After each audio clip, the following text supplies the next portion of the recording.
Antes de apresentar alguns vídeos, irei apresentar, através desse datasheet aqui, a característica de um transistor SMD.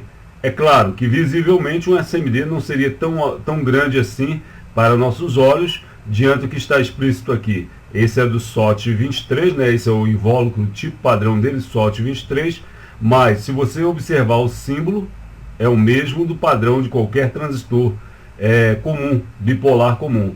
Então, acredito que vendo esse padrão aqui e olhando esse padrão, já dá para se observar que não temos o que temer diante de aferir um transistor.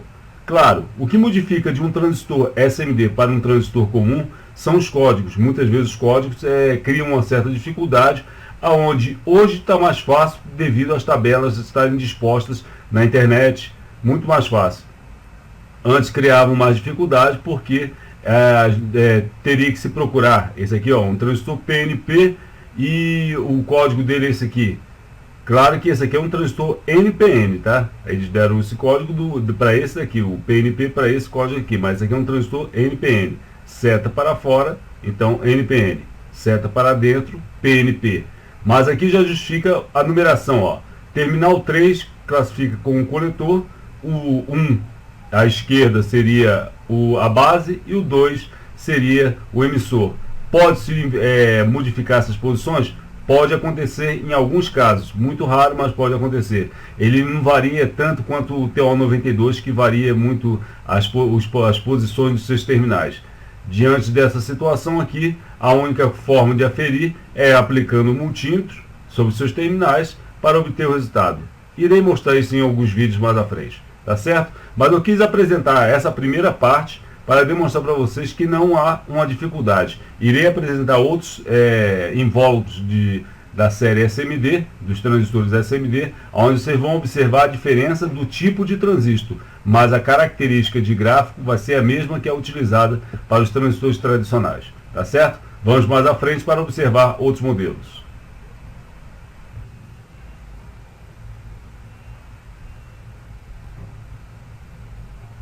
Aqui à nossa frente podemos ver alguns modelos de SMD, tanto podendo ser integrados quanto transistores, né? Diodo, invólucro de diodo também.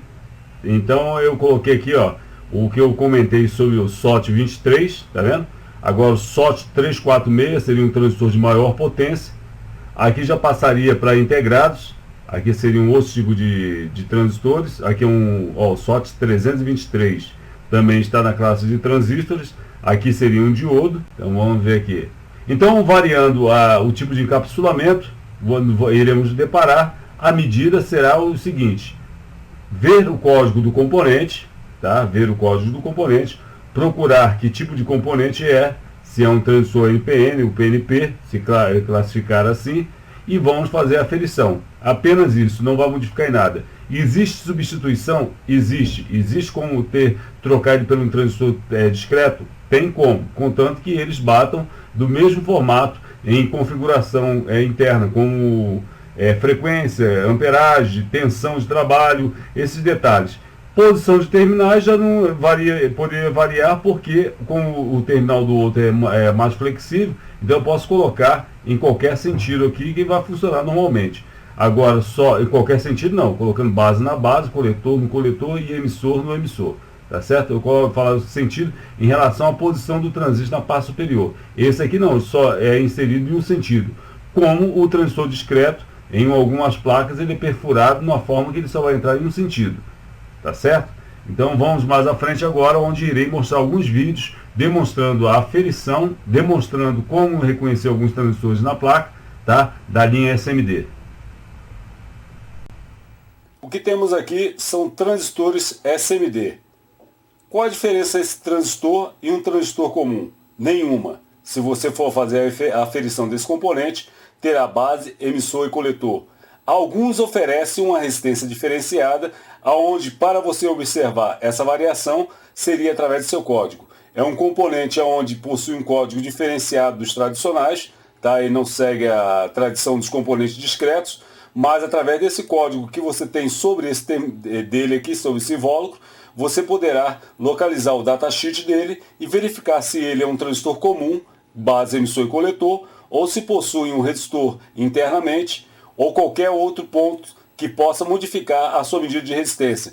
Como idêntico aos resistores Darlington, idêntico aos transistores Darlington que eu apresentei nos transistores discretos, tá?